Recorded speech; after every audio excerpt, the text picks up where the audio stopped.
temu dengan cewek ya atau perempuan. Remas-remas kayak remas-remas itu ya. Bahkan katanya di depan suaminya. Iya. Waduh, kalau di Madura ini bisa dibacok. Kalau bini orang di remas-remas itu pasti. Iya. Mi'raj 70 kali sehari semalam pakai muqaddam. Padahal dari zaman Nabi Adam sampai Nabi Muhammad tidak ada satupun nabi yang dikasih keistimewaan mukjizat Mi'raj kecuali Nabi Muhammad. Dan itu pun membuahkan hikmah sholat 5 waktu. Lah fakih muqaddam ini 70 kali sehari semalam ini apa yang didapat dia? Nyamuk tadi. Kurcaci Mbak Alawi yang sudah kebingungan. Sebut aja namanya ya, enggak apa-apa ya. Ya Zaini lah. Zaini, ya. Zaini, Rumil, mereka sudah kelimpungan sekarang. Jadi kasihan kami ingin membantu Mbak Alawi yang sampai saat ini belum menemukan bapaknya yang sungguhnya. Oleh karena itu kami bantu Mbak Alawi, inilah bapak kamu. Iya. Itu kan ada ya, bentar, mohon maaf. Kan di narasi-narasi di medsos itu kan, ya kalau Ubaidillah itu bukan anaknya Ahmad bin Isa, terus anaknya siapa? Nah, ini jawabannya kan? Ini jawabannya. Ini jawabannya. Jadi kalau dalam konteks hari ini, kalau Habib itu tidak di stop, tidak dibasmi, terus mereka berhasil berkuasa, maka yang tidak sependapat dengan mereka pasti dibunuh gitu. Sebagaimana sudah terjadi presiden di zaman-zaman sebelumnya. Iya, kan betul. Kemarin kan sudah ada buktinya, Gus. Iya, katanya si imam itu. Ya. Ada yang mau mendirikan laskar. Matiin katanya di itu. Dalam kitab Al-Quburiyah itu salah satu referensi yang kami jadikan acuan untuk meneliti Ahmad bin Isa Ubaidillah itu. Dikatakan Bani Ubaid itu ya adalah orang-orang yang biasa suka membuat makam dan menghias kuburan. Membuat itu maksudnya makam palsu gitu? Iya, mengada-ngada. Mengada-adakan. Iya. Membuat makam palsu dan menghias gitu. Nah, itu kan Kiafah Athariyahnya kena itu sudah. Makanya judulnya Al-Quburiyah. Assalamualaikum warahmatullahi wabarakatuh. Waalaikumsalam. Selamat malam kepada seluruh warga pribumi Nusantara dimanapun Anda berada, serta kepada seluruh pemirsa subscriber Gus Fuad Channel. Malam ini bersama, bentar saya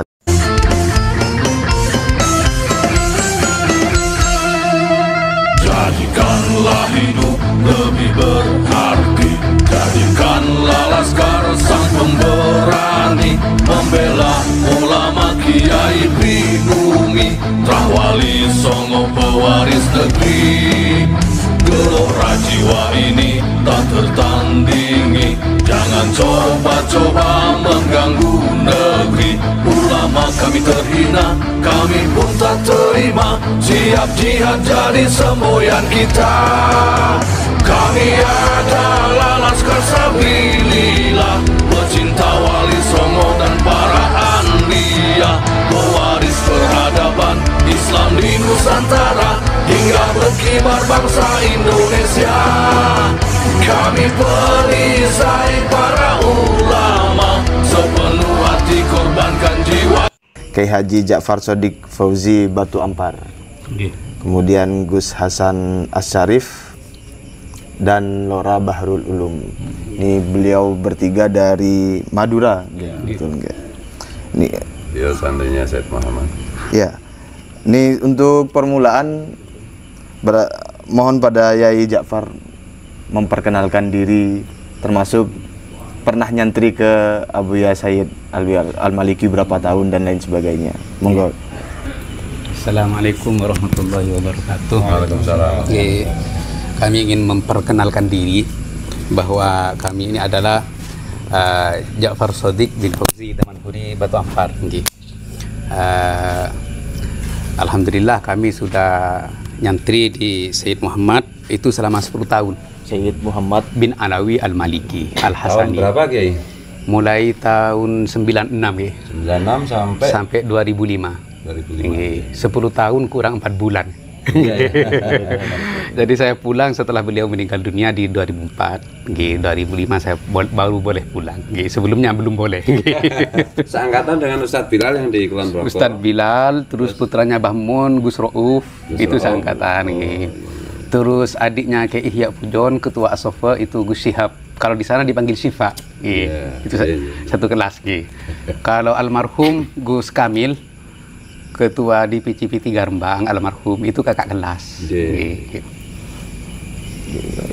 Ini dengar-dengar ada buku yang sudah dipersiapkan atau sudah ditulis. Itu gimana itu? Bagaimana ceritanya itu? Mungkin Gus Hasan atau Yai atau Lola Barul bisa menjelaskan. Ya awalnya kan gini.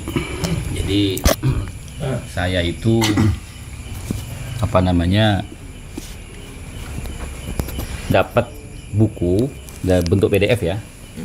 Dapat buku bentuk PDF tentang keabsahan nasab Ba'alawi yang ditulis oleh timnya Robito. Ya. Itu setelah debat di Robito Alawiyah itu kan. Nah kemudian saya tertarik gitu kan, karena buku yang setebal 560 sekian halaman itu katanya dibubuhi kata pengantar oleh beberapa ulama-ulama terkemuka di Indonesia kan. Salah satunya yang dari Kiai Sukron Makmun ya, Kiai Sukron Makmun, kemudian ada Ustaz Abdul Somad juga di situ kan. Berarti kan buku ini kan luar biasa gitu isinya kan gitu.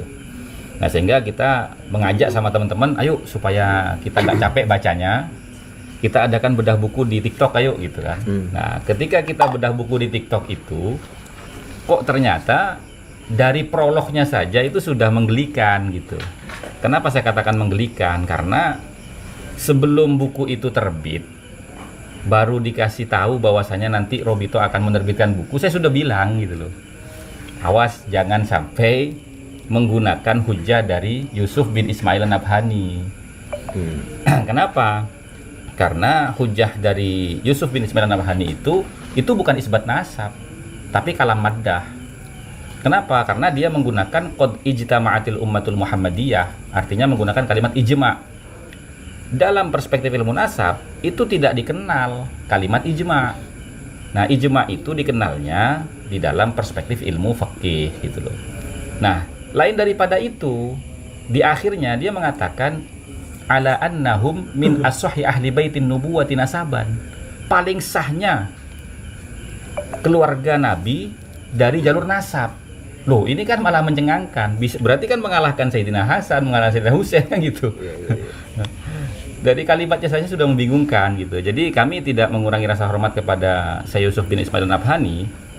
Jadi kami menganggap bahwasanya itu adalah kalam maddah, hanya pujian saja.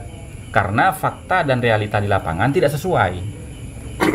Karena di zaman Yusuf bin Ismail An-Nabhani itu ada Syarif Aun Ar-Rafiq yang membatalkan nasab Ba'alawi. Jadi kan tidak benar tuh.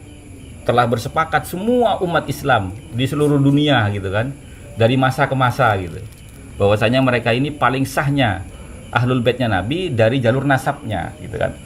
Nah, ternyata dipasang oleh mereka di prolognya. Nah, berarti kan dari situ udah ketahuan ini gitu loh. Tapi kita tetap husnudzon ya. Terus kita membaca itu. Sampai ketika di bab pertama itu beliau mengutip kitab Rosail ya, Kiai. Rosail yasbutun nasabu bil alamatil wadihat wa bil bayyinati tsabitat wa la yasbunu. Wa yasbunu bisyubuhat. Itu di awal. Itu di awal itu, di bab pertama. Ini sudah bab salah. pertama. Udah salah dia. Udah salah. Coba biar penonton yang tidak bisa bahasa Arab paham. Jadi kan di dalam kitab Rosail ketika kita cross check di sana itu kalimatnya wa yasbutun nasabu bil alamatil wadihat wa bil bayyinati tsabitat wala yasbutu bisyubuhat gitu loh. Jadi nasab itu bisa ditetapkan berdasarkan bukti-bukti arkeolog yang jelas dan keterangan-keterangan kitab yang valid gitu kan, dan tidak bisa ditetapkan berdasarkan asumsi atau subhat gitu loh. Nah, mereka harus jelas. Iya. Nah, mereka menghilangkan kalimat la-nya itu. Wala yasbutu bisyubuhat itu dihilangkan sama mereka. Wala yasbunu artinya kan berarti boleh juga ditetapkan berdasarkan subhat kan begitu. Gitu. Nah, ya mungkin enggak tahu ya itu apa salah tulis atau tipu atau gimana, nggak ngerti saya gitu. Bahasa tubuh, Gus. Bahasa tubuh. Bahasa tubuh. Iya, karena mereka juga mengutip ibarat tersebut di judul Imaduddin menjiplak tokoh orientalis. Itu babnya. Iya. Iya. Kemudian mereka mengutip kembali redaksi tersebut dengan wa yasbutun nasab bil alamatil wadihat wal bayyinati tsabitat. Kemudian ini wa yasbutu bisyubuhat. Lanya hilang. Elahnya dihilangin gitu. Nanti pembaca kalau tidak ngerti kitab Rosail maka akan menyimpulkan bahwa nasab itu wa yasbutu bisyubuhat bisa diisbat dan bisa ditetapkan dengan sesuatu yang syubhat. Wah, hancur ini generasi kita. Itu tipu tapi sengaja ya. Tipu tapi sengaja gitu. Oleh karena itu kami merasa terpanggil Mas Rifki untuk meluruskan dan membenarkan buku keabsahan nasab Ba'alawi itu yang katanya itu 500 halaman lebih. Dan kami juga membela para kiai yang sudah terlanjur memberi kata pengantar. Kan kalau memberi kata pengantar secara tidak langsung berarti kan mendukung, Bertanggung jawab. terlibat dan bertanggung jawab. Oleh karena itu kami ingin membela para kiai kami yang sudah terlanjur memberi kata pengantar bahwa kitab ini tidak benar Iya. dan harus dibenarkan. Jadi kita harus tegas di dalam siapapun yang salah ya harus disalahkan, walaupun itu kabib atau siapa. Namanya salah tetap salah kan gitu. Iya. Atau katanya Wafi itu ya ini adalah kitab yang kata pengantarnya itu bukan kiai kaleng-kaleng katanya. Kayak wow seperti kayak Syukur Makmun.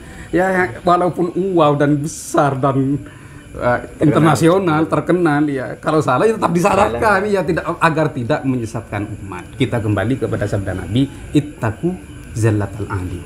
Iya. Nah, jadi kita harus berhati-hati. Nah, di dalam tergelincirnya orang alim ini. Nah, orang alim ini tidak bisa tergelincir kecuali karena ya takdim, husnudzon kan ini ya. Berarti husnudzon itu jadi sebab-sebab tergelincirnya orang alim. Iya. Sudah diperingatkan oleh Allah Subhanahu wa taala tentang tergelincirnya orang-orang jahiliyah ini terhadap kesesatan. Wa ma yattabi'una illa dhanna wa inna dhanna la yughni minal haqqi syai'a. Jadi orang jahiliyah ini terjerumus dalam kesesatan bahkan kekufuran ya karena hanya berdasarkan dzon. Ketika ditanya kenapa menyembah berhala, ya karena bapak-bapak kami menyembah berhala ya karena ikut ya. Oleh karena itu Surah istifadah. ya ikut-ikutan, surah istifadah ikut-ikutan, menghargai ikut-ikutan, bahkan sekarang isbat nasabnya juga ikut-ikutan seperti gitu. Jadi oleh karena itu kami berpesan kepada saudara-saudara dimanapun Anda berada, jangan ikut-ikutan. Kaji dulu, Iya. teliti sendiri. Teliti sendiri. Iya. Kalau tidak tahu atau tidak mampu untuk meneliti sendiri ya fasalu ahla dzikri in kuntum la ta'lamun. Seperti Iya. itu. Nggih. Ya, artinya kita meyakini bahwasanya para kiai yang memberikan kata pengantar itu sepertinya tidak membaca lebih dahulu isi daripada buku itu. Ya, karena tadi itu Gus, karena Iya. husnudzon, Iya. dianggap karena di tulisan Arab atau yang membuat katanya tim-timnya para kabib yang kualitasnya seperti itu ya. Nah disinilah kita kalau husnudzon terus, Iya. ya tergelincir akhirnya. Iya. Kemudian mereka juga bikin judul loh, Kiai. Judul bahwasanya Kiai Imad itu melanggar kaedah-kaedah ilmu nasab. Oh, di salah satu subbabnya ya. Kurang lebih seperti itu. Iya. Nah, tapi ketika kita telaah buku itu, justru mereka itu yang mencederai ilmu nasab. Ketika mereka mempertanyakan dari mana Kiai Imad itu berdalil bahwasanya pentingnya verifikasi kitab sezaman. Nah, ini kan lucu. Mereka mengutip kitab Rosail tadi kan. Wa yasbutun nasabu bil alamatil wadihat. Itu kan kalau dibaca sampai ke bawah ya, itu ada syarat-syaratnya. Di antara syarat yang berkaitan dengan kitab zaman itu syarat yang kedua. Al-intifa'ul mu'aradah fil umum wal khusus. Awil wasaikil bayyinat. Lah ini. Jadi syuhra istifadah itu memang tidak perlu ada catatan kitab sezaman. Tapi syuhra istifadah tidak boleh menyelisihi catatan kitab-kitab yang ada. Gitu loh. Nah, jadi makna daripada awil wasaikil bayyinat itu, kalau ada keterangan kitab yang menyelisihi pengakuan syuhra istifadahnya, maka syuhra istifadahnya batal. Gitu. Ternyata Dilihat dari kitab yang lain seperti misalkan Muqaddimat fi Ilmil Ansab, itu ada hal yang serupa dengan kalimat yang berbeda. Contohnya wa alla takuna mukhalifatan lil usuli. Hendaknya ya pengakuan itu atau catatan kitab itu tidak menyelisihi usulnya kitab-kitab terdahulu, gitu ya. Nah, sehingga kan yang tidak paham ilmu nasab mereka ini atau Kiai Imad gitu loh.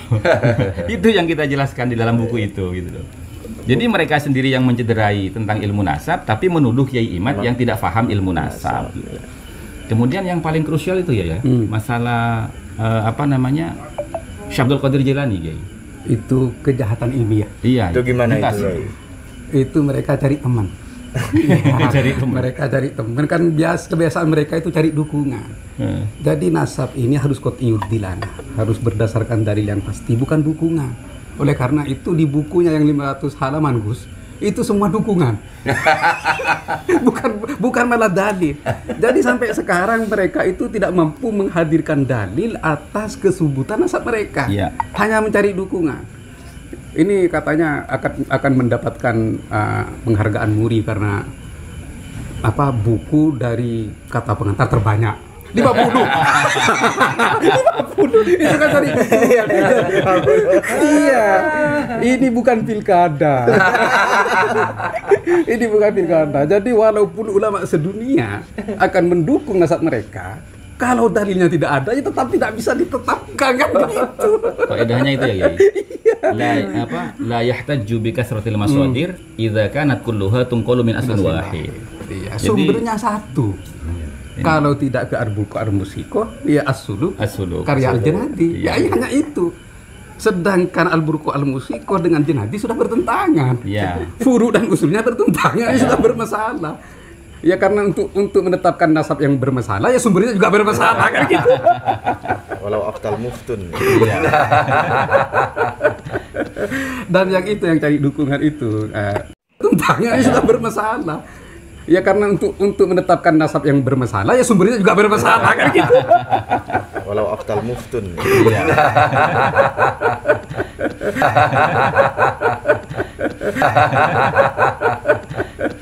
Dan yang cari dukungan itu dengan melakukan kejahatan ilmiah, dia itu membatalkan nasabnya Wali Songo.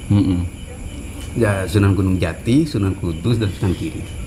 Ini yang pongkol nasabnya itu adalah Sayyid Soleh, putra ke-11 Syekh Abdul Qadir Al-Jailani. Katanya mereka di dalam buku tersebut itu tidak ada kitab sezaman yang menerangkan bahwa Sayyid Soleh itu putra dari Syekh Abdul Qadir Jailani. Dengan redaksi yang mereka nukil dari pernyataan Ibnu Najjar. Iya, tapi yang membuat saya berpendapat bahwa mereka itu melakukan kejahatan ilmiah, redaksi yang mereka salin dipotong. Nah, ini nggak kejahatan ilmiah. Iya. Jadi redaksinya itu nggak lengkap. Hanya diambil yang awalnya sesuai saja. dengan kebutuhan mereka. Ya. Jadi mereka tuh ini ya, ini ya yang mereka ambil ya. Ini kan kita ambil dari kitab Mukhtasar fi Ulumiddin. Nah, setelah kita cocokkan pernyataan Ibnu Najjar yang mereka jadikan argumentasi dalam bukunya itu, ini terpotong. Terpotongnya begini, mereka hanya menyebutkan ya, qala Ibnu Najjar fi tarikhihi. Ibnu Najjar menyebutkan di dalam kitab tarikhnya, sami'tu Abdur Razzaq Ibnu Syekh Abdul Qadir Al-Jaili yaqulu wulida liwalidi tis'atun wa arba'una waladan wa sab'atun wa ishruna dzakaron wa isnatani wa ishruna bintan. Udah segitu aja yang diambil secara global. Jadi di situ kan menjelaskan bahwasanya Ibnu Najjar mendengar langsung dari putra Syekh Abdul Qadir Jailani yang bernama Abdur Razzaq bahwasanya ayahnya yang bernama Syekh Abdul Qadir itu punya anak laki-laki perempuan 49 orang anak. Gitu. Nah, kemudian di antara 49 anak itu ya 20 laki-laki dan 12 perempuan.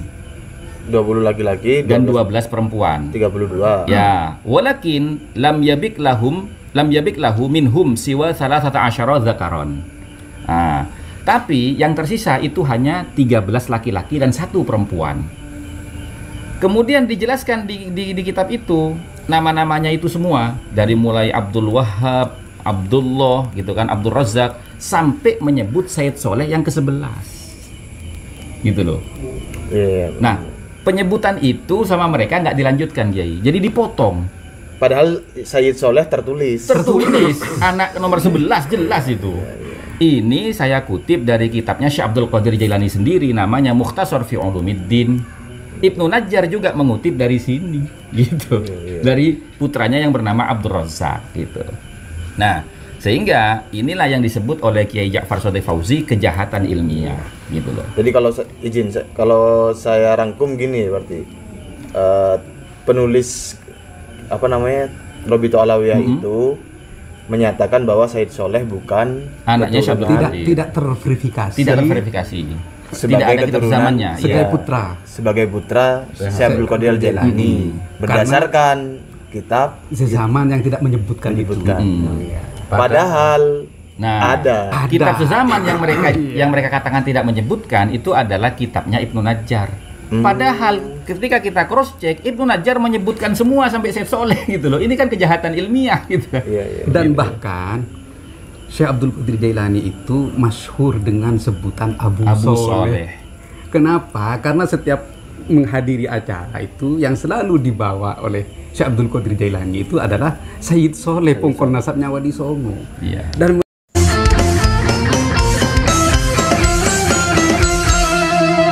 jadikanlah hidup lebih berarti, jadikanlah laskar sang pemberani, membela ulama kiai pribumi, Rahwali Songo pewaris negeri.